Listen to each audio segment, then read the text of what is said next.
Hello and welcome to today's video. This is the finally fall book tag, or if you're from the UK, autumn. I know it's fall in America. I'm not sure elsewhere in the world whether it's fall or autumn, but fall seems to be the one that's on YouTube. But yeah, it's autumn, it's fall. I assume they're interchangeable. Autumn started on the 23rd of September, which was 3 days ago.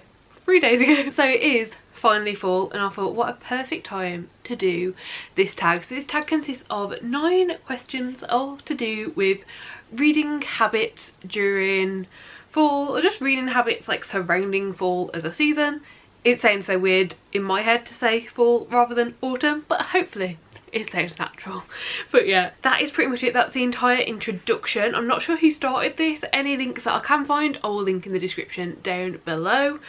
And yeah, I'm just gonna do the book tag. You can also see behind me my cats are, hello, my cats are both asleep on the chair, which is why this might not be the best angle, but I feel like it's worth it to get this view. So Jafar is right here curled up and Jeff is right here curled up. So yeah, let's get into the questions. Question number 1. In fall, the air is crisp and clear. Name a book with a vivid setting. So for me, there was one option for this. Like when I read the question, I knew that the answer was going to be Legends and Lattes. This is such a vivid book. Like everything is described in such detail, and like as I was reading this, like you could literally picture yourself like walking down these streets and through these alleyways, and you could like almost, I mean picture isn't the right word, but like you could almost like sense where you were. Like honestly, like some of the descriptions of like foods and drinks that they were giving, I could like smell that. It was so vividly explained. It was such a atmospheric, heavily like setted in this like cute little fantasy tone book that yeah, I just feel like this is the only answer. Legends and Lattes is about our orc barbarian Viv, who is hanging up her sword to open a coffee shop in the town of Foon, but no one in Foon has heard of coffee. They call like a mug of coffee like bean soup. There are other characters that come along and help with this shop, and it is very low stakes, cozy fantasy. And yeah, you've probably already heard of this, but that is my answer for the first question. Question number 2.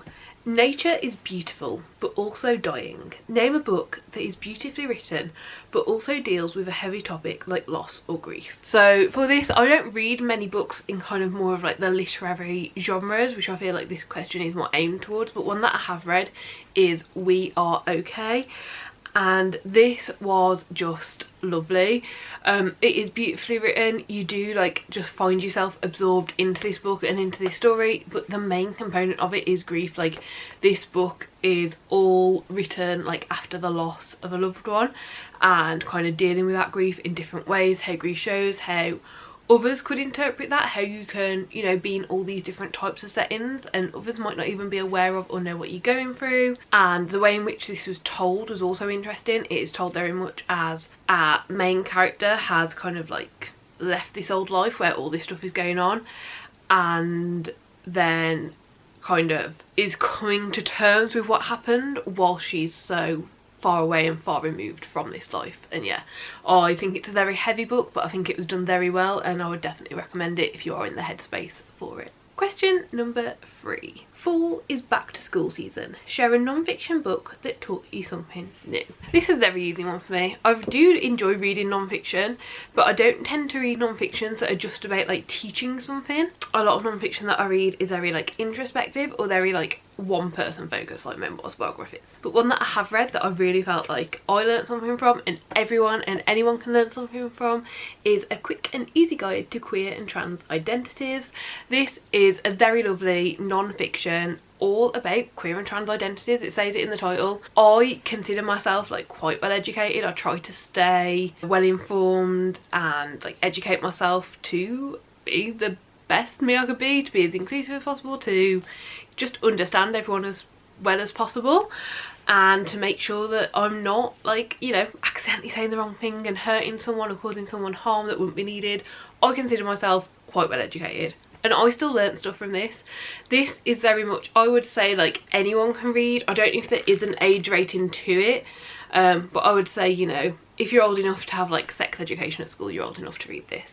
There is nothing in there that was more than that, and it was written in such a way that I feel like if there's parts that you personally were uncomfortable with or not ready to read yet, you could just skip over it. But yeah, I read this I think last year. It could have been early this year, but I think it was last year, and I think it's a very informative guide, and as like, you know, an adult woman, it was also informative and I learned something from it.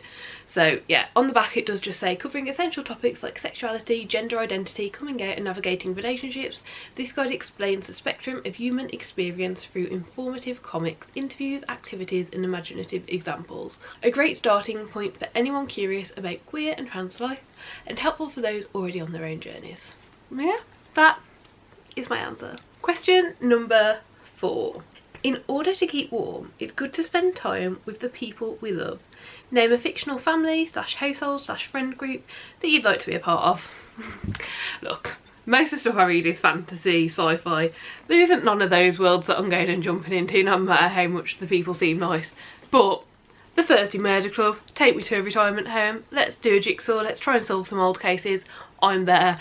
And especially our main 4 characters of this Thursday Murder Club series, Ron, Joyce, Elizabeth and Ibrahim, any day of the week I could go and hang out with them. They're saying great. Every book, they're just such lovely, wonderful people, and they do just remind me of like old people. Like a lot of the mannerisms do remind me of like my grandparents and stuff.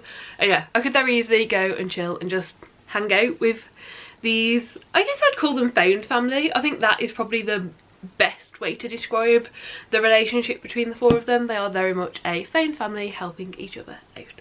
Question number 5.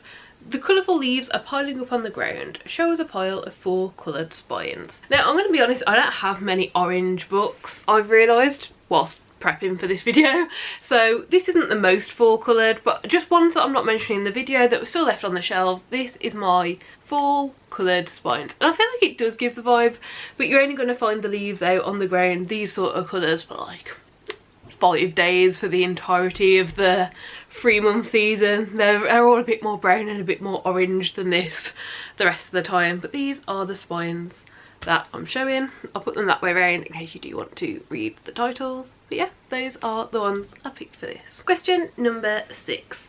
Fall is the perfect time for some storytelling by the fireside.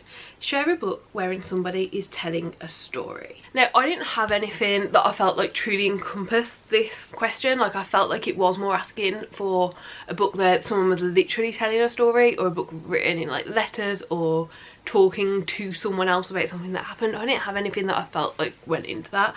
But what I have got is a book where I feel like our main character is trying to discover someone's story.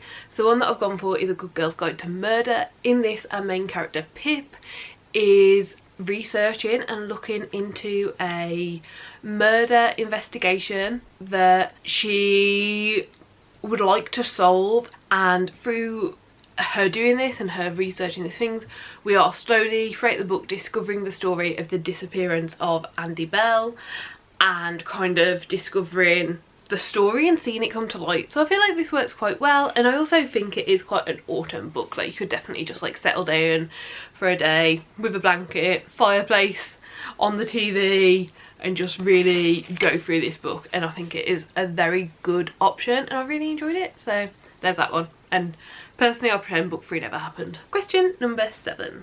The nights are getting darker. Share a dark, creepy read. Again, not many to choose from for me, but one that I do think fits it quite well is Comfort Me with Apples. This is definitely creepy. I don't know if it's necessarily dark, but creepy is correct. I'm going to tell you nothing about this at all because I think it's so short, like it's a tiny little novella, that anything could be a spoiler. All we really know is that we've got our main character Sophia, who was made for her husband. He's perfect, everything's perfect in their life, everything's all good, everything's perfect, isn't it?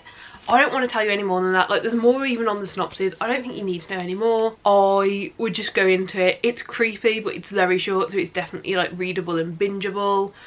And yeah, creepy is a great word to describe this. You are never really 100% sure what's going on until you become sure of what's going on, and then it's just like, ugh.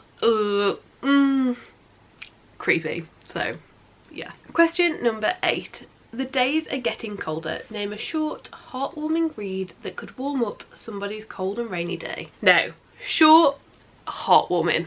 I've only got one book out. I will insert the b-roll of...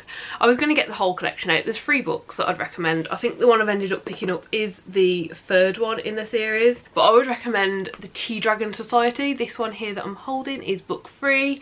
The series starts with the Tea Dragon Society, followed by the Tea Dragon Festival. And then last but not least, we have the Tea Dragon Tapestry.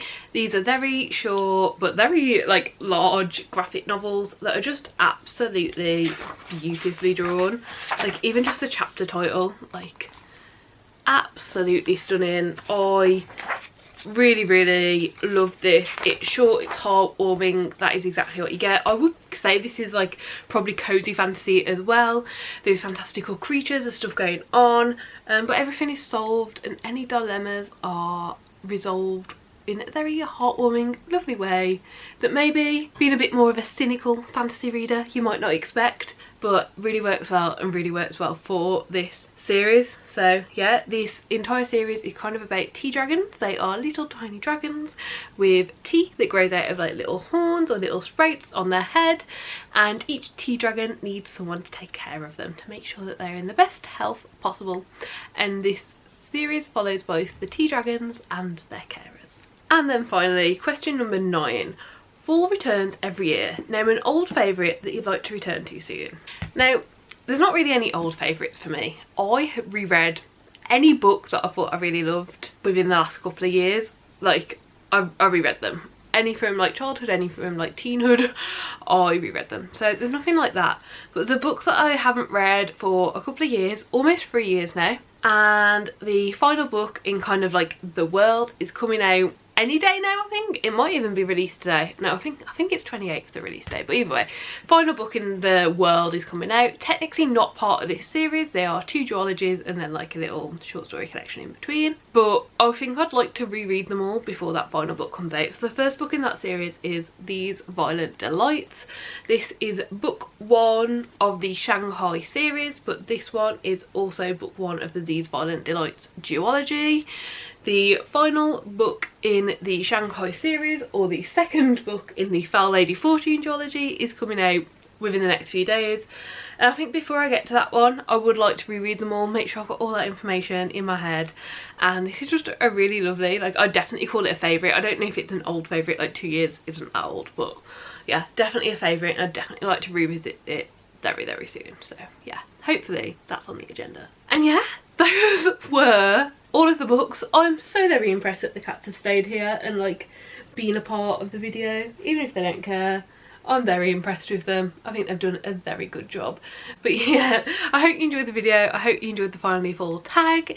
If you are interested in doing the tag, then let me know down below. So any questions that you think are fall related questions that weren't in the tag, ask them down below. I'd love to have like a little fall bookish time. Oh, perfect. Right at the end of the video. But yeah, that is everything from me today. I do hope you enjoyed the video. Please do give it a like if you liked it. Subscribe down there if you'd like to see more content like this, and hopefully I'll see you next time. Bye.